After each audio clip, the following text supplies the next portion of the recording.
আমি মেইন পৰীক্ষা summative assessment এই পৰীক্ষা যিবিলাক এক্সাম সেন্টাৰ আপোনালোকে এডমিট কাৰ্ডত পাব এক্সাম সেন্টাৰত হ'ব ষ্টাডি সেন্টাৰ বুলি কথা নাই এক্সাম সেন্টাৰত সিসিটিভি থাকা ৰুমত হয় আমাৰ পৰীক্ষা কমপ্লিটলি ফুললি প্ৰক্টৰ্ড এক্সামিনেশন গতিকে তাত আপোনালোকৰ এডমিট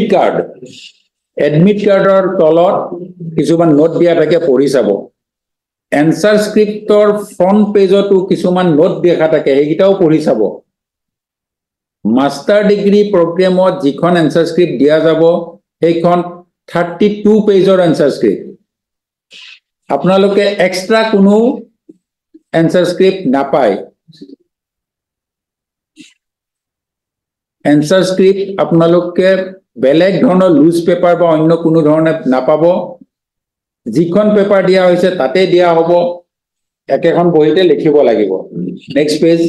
এইবাৰৰ পৰা এনইপি প্ৰগ্ৰামত আমি কোৱেশ্চন পেপাৰৰ ফৰমেট অলপ চেঞ্জ কৰিছো আপোনালোকৰ কেৱল দুটা কোৱেশ্চন থাকিব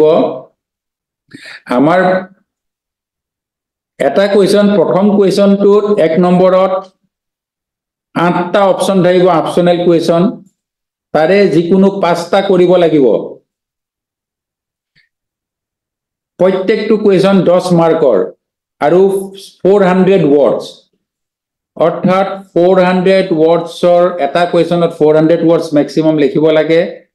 400 বুলি কলে আপুনি যদি 50টা ওয়ার্ডত এনসাৰটো কৰি পেলাই ভাবে যে নম্বৰ পাম এটো নাভাইব যেটো কোৱেশ্চন হেমতে বনোৱা হৈছে अराउंड 400 ওয়াৰ্ডসৰ এনসাৰ ইজ এক্সপেক্টেড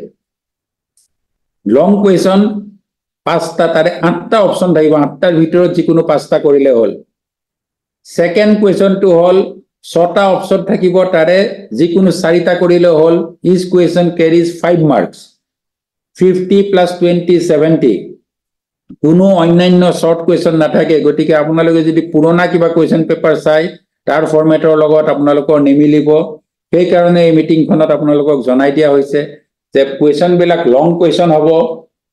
আপোনালোকৰ ইউনিট বিলাক কভাৰ কৰি এটা কোৱেশ্চনত দুটা ইউনিটৰ বস্তু মিক্স হৈ থাকিব পাৰে গতিকে কিতাপখন ষ্টাডিজ আপোনালোকৰ এসএলএম খিনি ভালকে পঢ়ি আহিব আৰু পৰীক্ষাত এই